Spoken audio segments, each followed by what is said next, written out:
Hi everybody, welcome to Shivers. We're doing a late night movie review on the new movie Five Nights at Freddy's 2.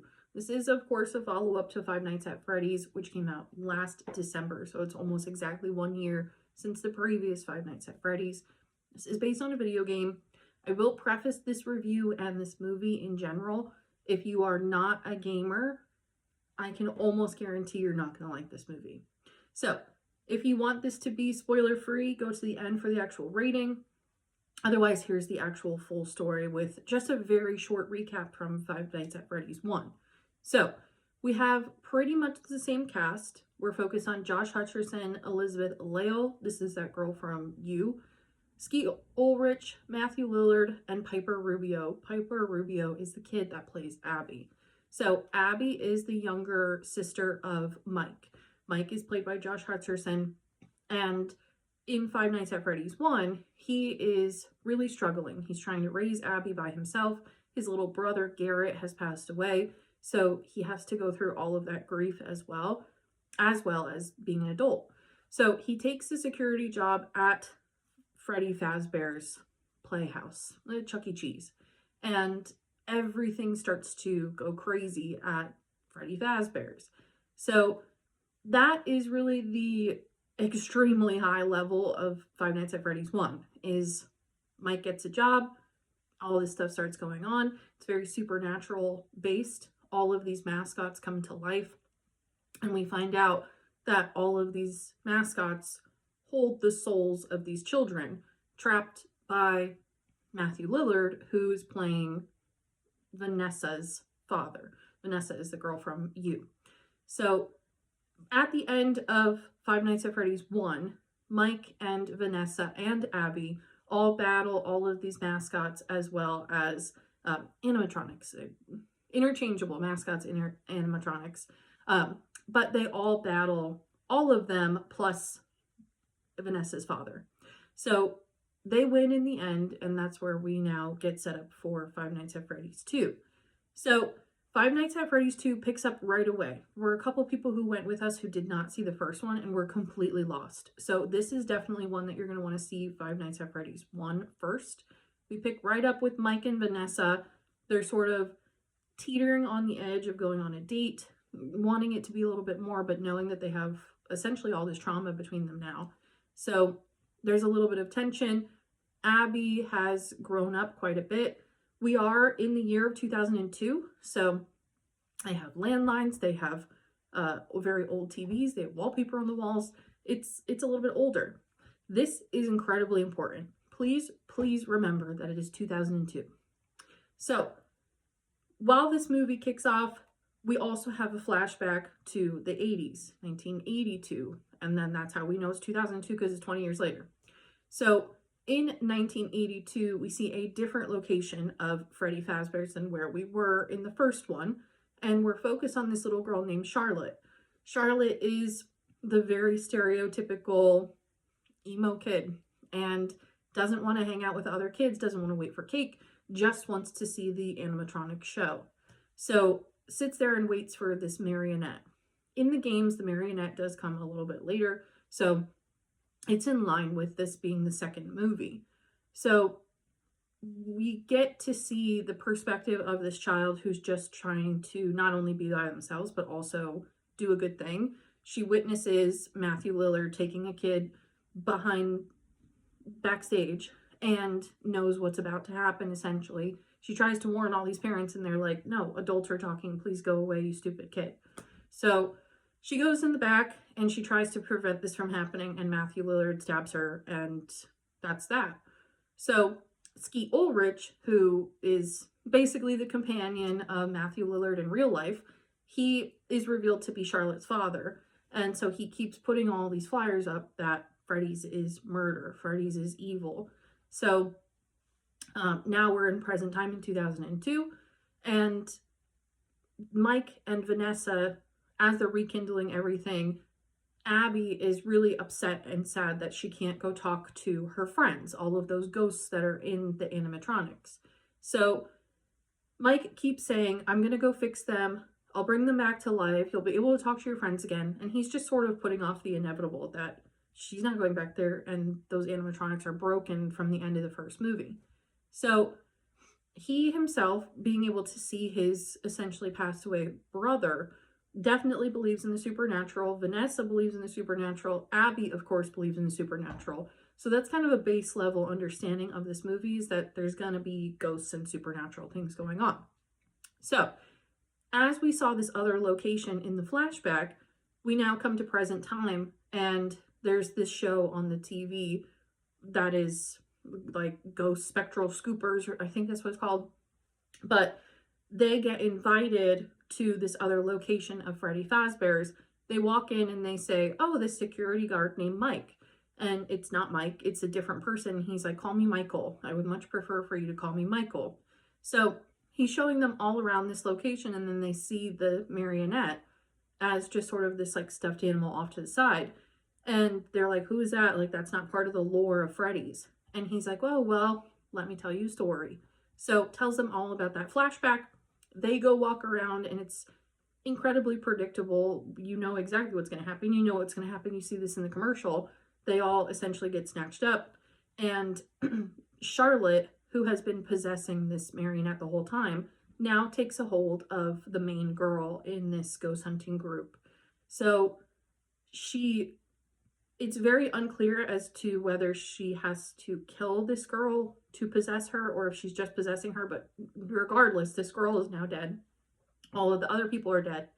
And Vanessa gets a phone call that says Charlotte wants to get out. So Mike is doing his own due diligence in the background, knowing that Abby's going and exploring on her own, and finds Skeet Ulrich, who says, Freddy's is murdered.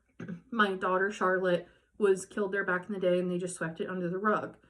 Now I go back there every once in a while to visit her, and I've left this music box for her. This is what would always allow her to go to sleep. I haven't felt comfortable going back there, so if you do decide to go, Mike, will you please bring this music box, and just know that you can use it to kind of lull her to sleep. So he's like, yeah, no problem. So all along, they're kind of living this regular life on top of it. Things are sort of getting back to normal. Abby's in school. She has not a lot of friends, but some friends. And she's about to enter this science fair project, and the teacher is just awful. And he's like, if you're not number one on robotics, this school and the reputation is on the line. I don't want to see your stupid project. It better be great or nothing. So Abby's project is horrible, and the teacher basically says, I'll give you an A if you stay home. Leave the science fair alone. So for whatever reason, she feels compelled to continue making a robot, and goes to the other location of Freddy's. And Chica, who is the duck animatronic, helps Abby build this little robot thing. So she goes to the science fair, and the teacher's like, oh, this is a cute little action figure. Achoo. Oops, I dropped it. So sorry. Guess you're gonna have to go home. So it's one of those people that's just like, you literally have nothing better to do. Like, all you care about is a kid's school science fair reputation. Like, that's pretty sad. So she goes back to Freddy Fazbear's, which this is the first discrepancy. Mike drops her off in an actual vehicle to the science fair. Somehow, some way, she gets her bike to then go all the way to Freddy Fazbear's other location. So she went home, got her bike to go to Freddy Fazbear's. We now flash forward, and it's nighttime, magically. And for whatever reason, the science fair is still going on a Saturday. Also to note that in the town, they're having this Fazbear festival to celebrate Freddy's. Why and how, don't know, not explained.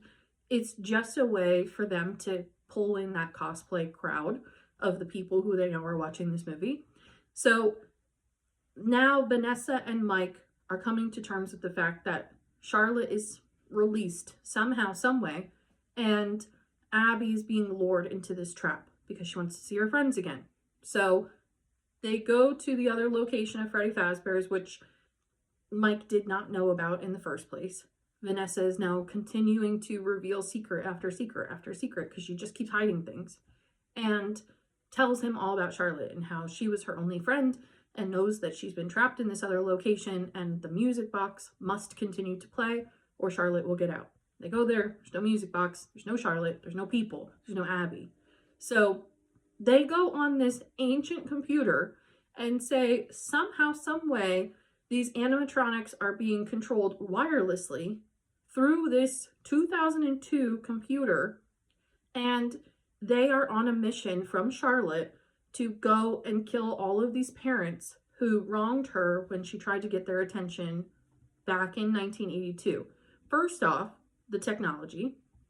Second off, somebody rebuilt all of these animatronics. So they are fresh and brand new. I said it in Freddy Fazbear in Five Nights at Freddy 1. I loved that movie, but my biggest hang up is who the fuck is paying this electric bill? Who's paying for Wi-Fi? Who's paying electric? I have absolutely no idea. So somebody's paying for Wi-Fi and electric for this ancient building that nobody's allowed to go in. We, in the first one, only assume that it's Vanessa's father, but now he's dead. So now we have this other location. We have very advanced software for animatronics. We have somebody who has rebuilt all of these animatronics with what budget, I don't know. And they somehow, some way, Charlotte somehow, some way, knows where these parents live 20 years later. I know that many people in a small town stay where they grew up. So it's safe to assume that she kind of knew where they would be located. But even if she's just a child at a Chuck E. Cheese, how are you going to know where these people live? Whatever. So that's my biggest hang up of this whole thing. So Abby gets lured to type in this code that will help them come with her. So that's how we know that they escaped from the first place, because she put in this code in the computer to unlock their perimeter. So now all of the animatronics can walk wherever they want.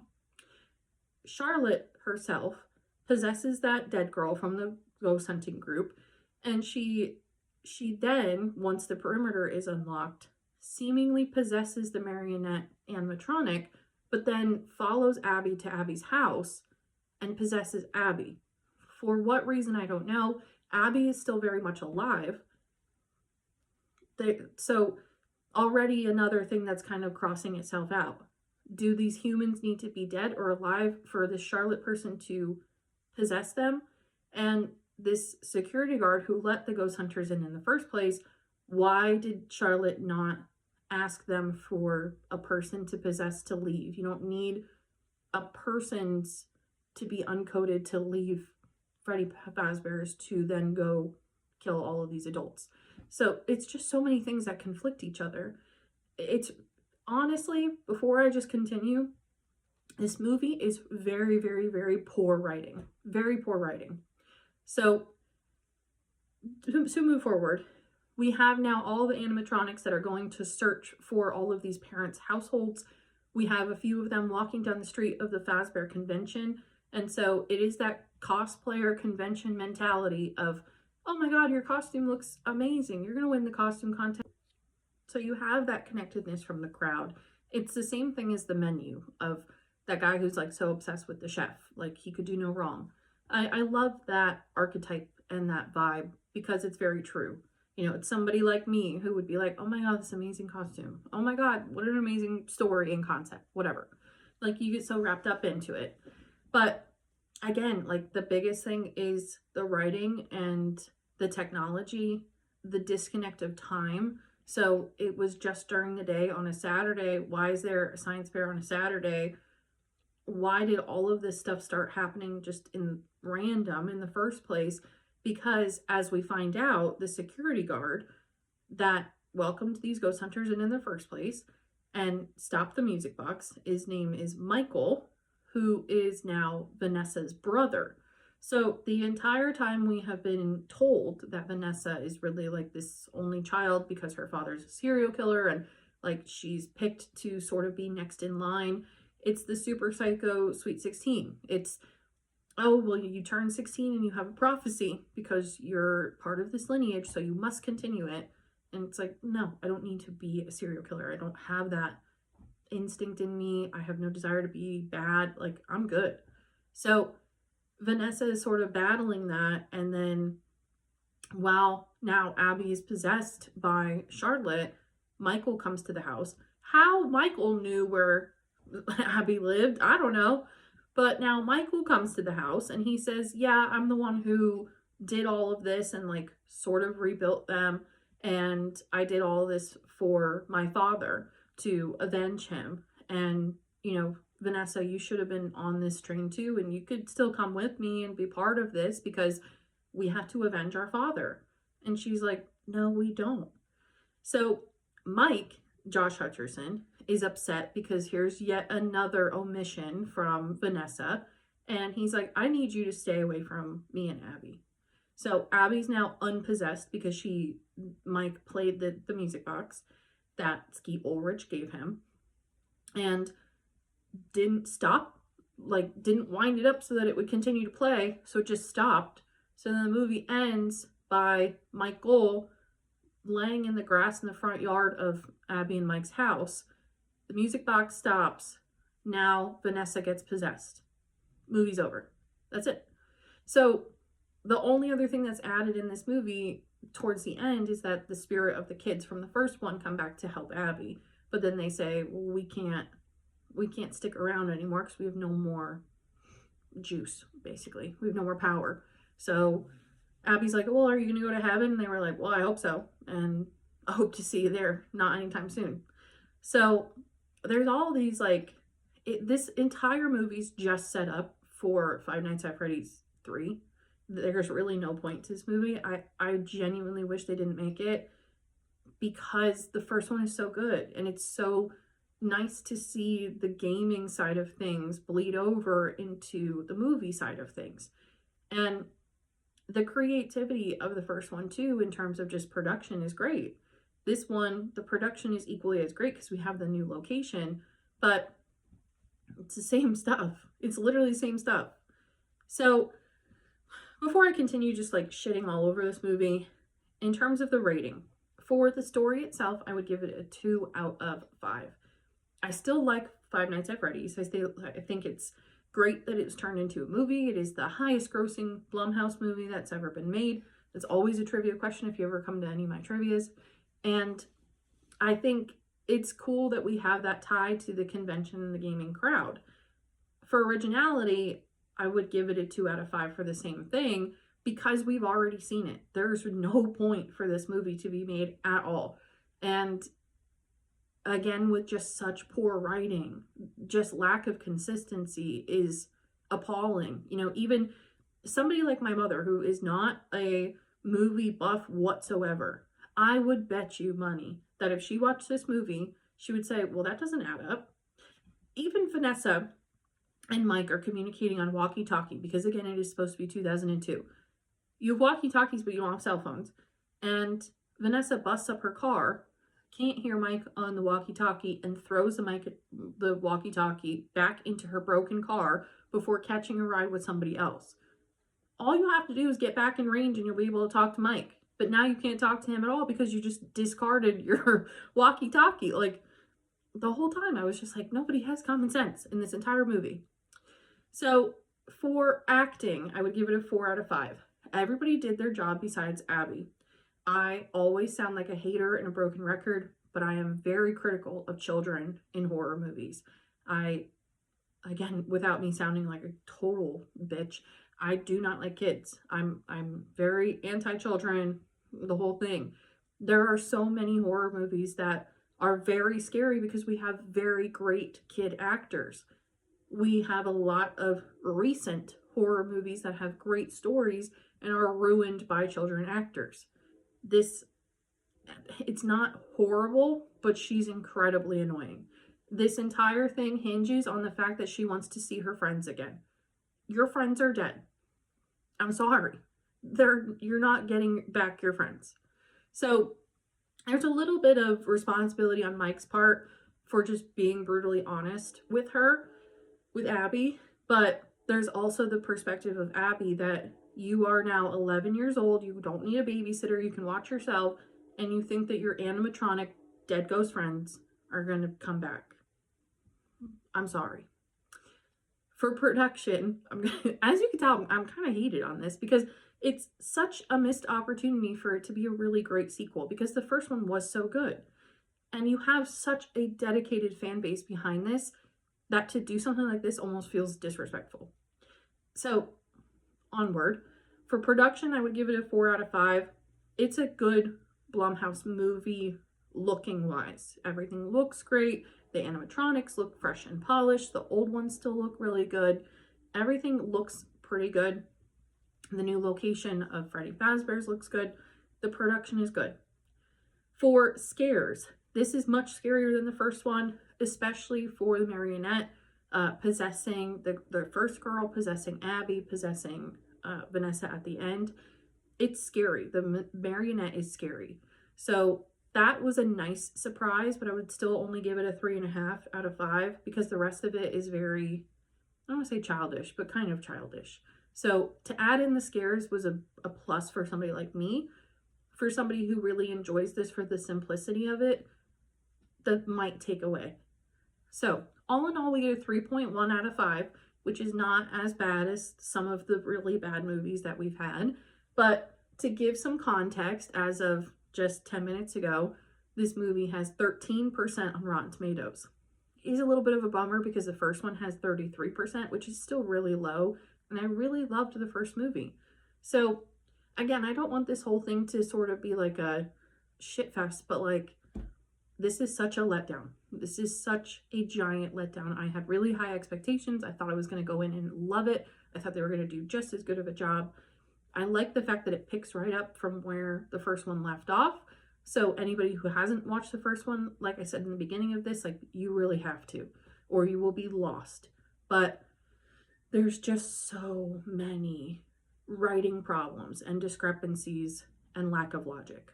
So this needed one more pass in the writer's room and a little bit more commentary from the actors, I would say. But yeah, this is super set up for a third one. We only see Skeet Ulrich and even Matthew Lillard for like 2 seconds. So they will definitely be in the next one. And we do have a post-credit scene, which is kind of nice. But all in all, yeah, very disappointed. So if you've seen this movie tonight, or if you plan on seeing it, let me know what your expectations are, if they kind of align with where I'm at, or if maybe I'm being a little bit too critical. So thank you as always for watching and supporting, and we will see you next week.